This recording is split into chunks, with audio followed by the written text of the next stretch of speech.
All right, we're here with Ammon from Ammon Built RC. He's the team mechanic for Team GFY RC.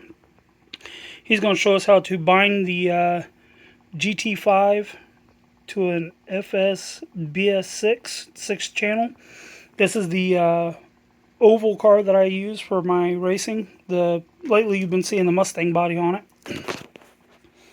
And we'll take it away. Alright, so first thing you're going to want to do, there's 6 channels on your Flysky. If you're looking at it from the flat end, you're going to look straight up and it'll say bind right here on the last one. I don't think it really matters which way you put that plug in, just as long as you get it in there. The plug is basically a loop circuit. It's just a loop circuit plug.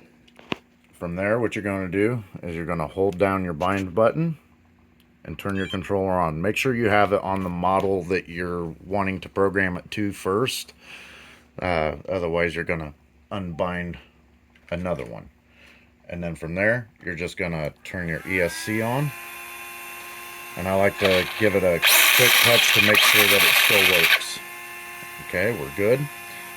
Shut off your ESC. Shut off your controller. Pull your bind plug, because if you don't pull it, you'll have to do the process over again. And then turn your controller on. Turn your ESC on. And you're all bound up. Nice and simple. Thank you, Ammon.